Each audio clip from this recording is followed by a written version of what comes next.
Salut à toi et bienvenue sur ce deuxième épisode du podcast Nouvelle Page. J'espère que tu vas bien, pour ma part ça va super. J'avais vraiment hâte de te faire ce nouvel épisode. Comme tu le sais, hier je t'ai parlé des croyances, de leur importance. Aujourd'hui je vais te partager 5 croyances limitantes qui influent drastiquement sur le reste de ta vie. En changeant ces croyances, tu impacteras toutes les sphères de ta vie.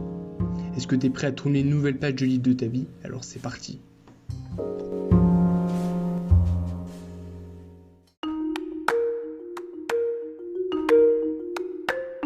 Ok, on commence avec l'échec est quelque chose de négatif.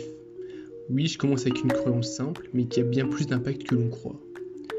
Pourquoi cette croyance est-elle limitante ? Eh bien tout d'abord, si tu as cette croyance et que tu échoues, ce qui va arriver à tous les coups si tu tentes des choses dans ta vie, tu vas avoir tendance à te faire ensevelir par tes échecs et à les traîner derrière toi comme des boulets, qui t'alourdiront au fur et à mesure que tu vieilliras. Ensuite, si tu penses que l'échec est négatif, tu auras tendance à en avoir peur. Et donc à ne rien oser par peur d'échouer, comme d'aller voir cette femme qui te plaît à ce bar, ou bien de lancer une nouvelle activité qui pourrait changer ta vie. Je sais, ça peut paraître dur de changer ses croyances, et ça l'est, surtout si tu l'as eu pendant très longtemps. Je te comprends, parce qu'en fait je suis passé par là. Mais je te garantis que si tu changes tes croyances, tu deviendras quelqu'un de meilleur dans tout ce que tu feras, tu prendras confiance en toi, et tu tenteras beaucoup plus de choses, c'est une certitude. Surtout si tu changes cette croyance de l'échec. Ok, mettons que tu comprends à peu près pourquoi cette croyance ne va pas t'aider, tu te demandes peut-être par quoi la remplacer. Je te conseille de la remplacer par celle-ci. Les échecs sont les marches vers la réussite. À chaque fois que j'échoue, j'apprends et ça me motive à me surpasser encore plus. Et une petite citation pour conclure cette première croyance. Les échecs servent de répétition au succès. Hérodote, l'homme qui est considéré comme étant le père des historiens.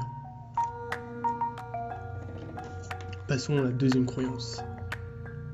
Les riches sont méchants. Alors si tu penses de cette manière, il y a peu de chances que tu le deviennes un jour. Et oui, qui voudrait être méchant ? Sache que même les plus grands bandits de ce monde ne se considéraient pas comme étant méchants. J'ai passé les meilleures années de ma vie à donner du plaisir et de l'amusement aux gens. Et quelle a été ma récompense ? Des insultes et la vie d'un homme traqué. Al Capone. Et je rajouterai quelque chose.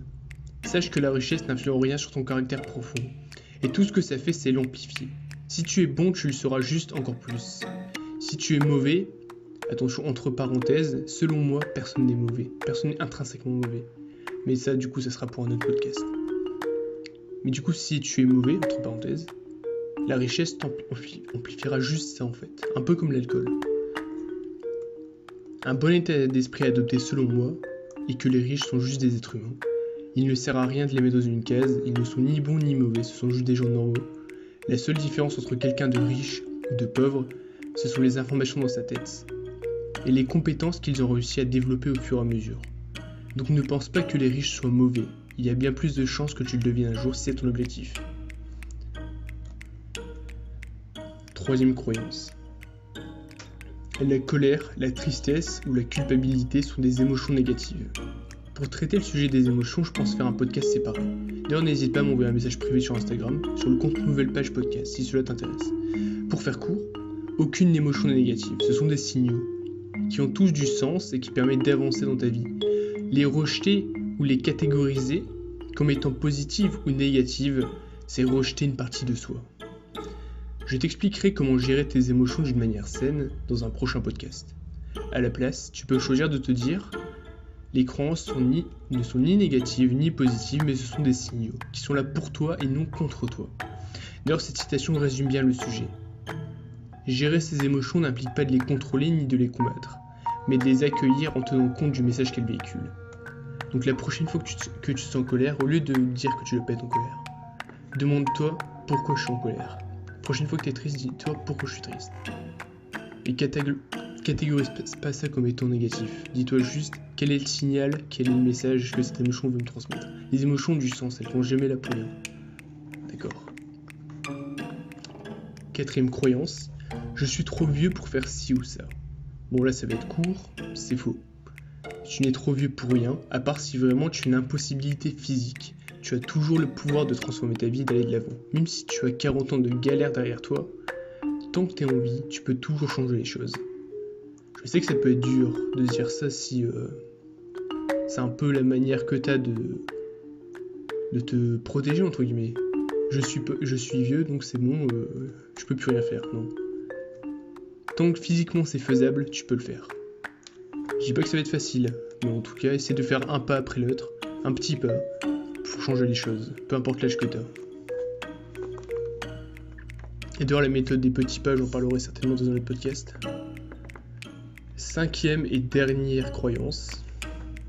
Je suis incapable de faire ce que font les autres.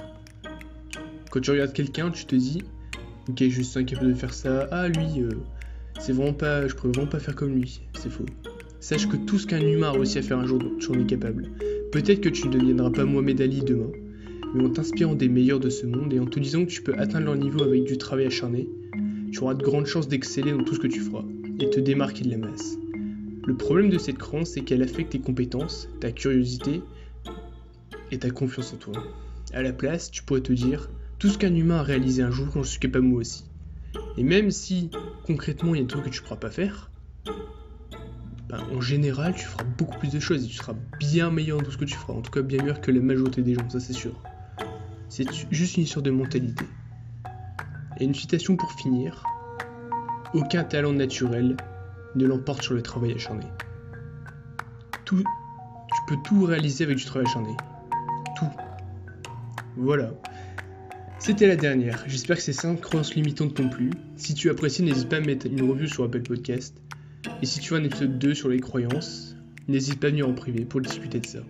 Sur ce, bonne réflexion à toi. Essaie de changer au moins une de ces croyances, ce sera déjà un grand pas. Et ta vie en sera certainement fortement impactée. Bye.